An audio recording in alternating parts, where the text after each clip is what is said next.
cómo lo van a hacer para controlar, va a ser muy complicado. Pero vamos a preguntarle al colega, además, bueno, economista en realidad, más que colega, además de ser colega, por supuesto, Ariel Korenberg. ¿Cómo te va, Ariel? Buenas tardes.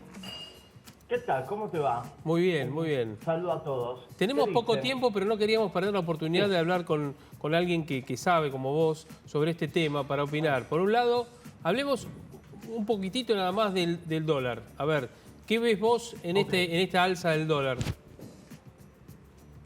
No, bueno, se produce por los distintos cepos del cepo y ultra cepo. Hubo distintas medidas en las cuales han generado diversos dólares financieros y sobre los dólares financieros se pusieron varios cepos. Sí. De tal manera que la demanda de dólares precautoria ante las elecciones ya abarca a todo el pueblo argentino en sus distintas clases sociales y estratos socioeconómicos. Ya demanda dólares blue, por no decir también CCL, y los otros nombres de los dólares alternativos, y como esos dólares alternativos oficiales ya le imprimieron un cepo ante la falta de reserva del Banco Central, hay que acordar, estamos en un país que no hay dólares en el Banco Central, Sí. y la gente no se quiere desprender los dólares porque no cree en el gobierno y en el peso argentino. Esta es la situación.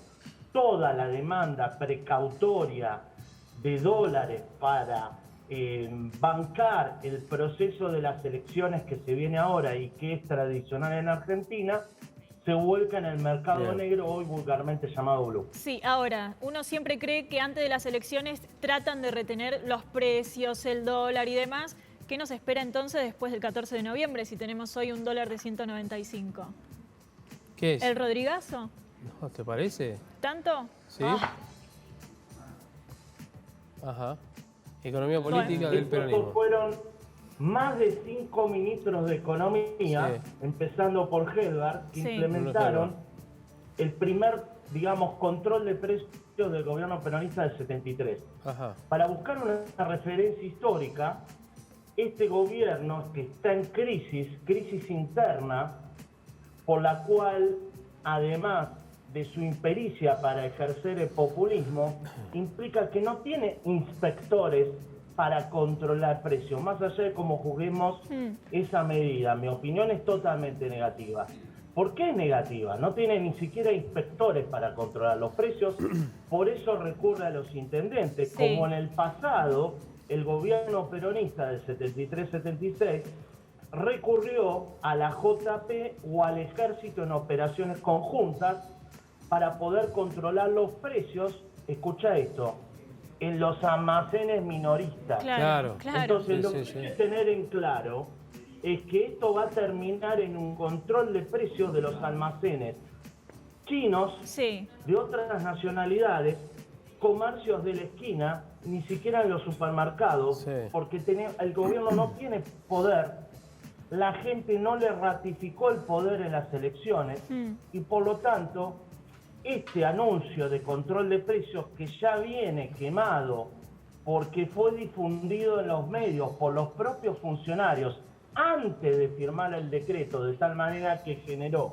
remarcaciones preventivas que ya se venían produciendo antes del Sí. control de precios, porque no hay dólares en el Banco Central y todos están esperando un sinceramiento de precios, tarifas, salarios y dólar oficial después de las elecciones.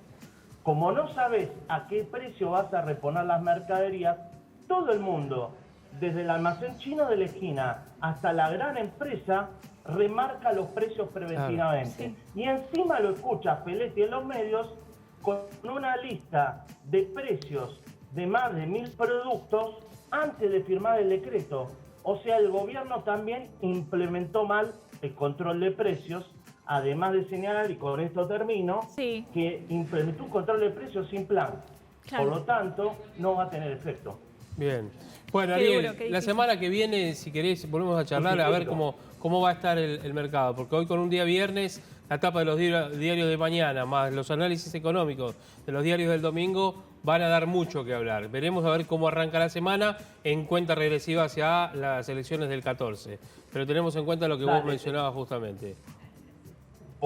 volvamos a charlar con un café, pero esta vez presencial, por favor, que ya el Zoom nos quema la cabeza. Bueno, Lo invitamos. tomamos la palabra. Mira, si hubieras venido hoy, hubieras tomado un poquitito de gin. Vamos a tomar gin en un ratito nada más. No sé si te gusta, pero... Mirá, ¿le gustó? ¿Le gustó? Lo acepto, ¿Le dijo, gustó? ¿eh? Me lo perdí. ¿Viste? Me lo perdí. Te lo perdí. La próxima La vamos a tratar de hablar un viernes. Repetilo la semana que viene, dale. Así compartís con nosotros. Bueno, Ariel, ¿Cómo no? abrazo. Mirá lo que te perdés hoy. Mirá, ahí te mostramos un poquitito nada más. Un Ahí va, poquito. ahí va. Mirá, Eso. mirá. Con la bartender. No. De lujo. Con Marisol Sommelier. No, Seguila, tengo un cafecito. Bueno, Ariel, Aunque te mandamos sea un abrazo cafecito grande. con un saludo a tía María. Nos vemos Dale, la semana un abrazo. próxima. Gracias. Dale. Ariel Chao. Korenberg, hablando un poquitito de este mal trago del dólar, los precios, la Sí. economía y demás, ¿no? Mal Que mejor trago. que Mal bajarlo trago. así con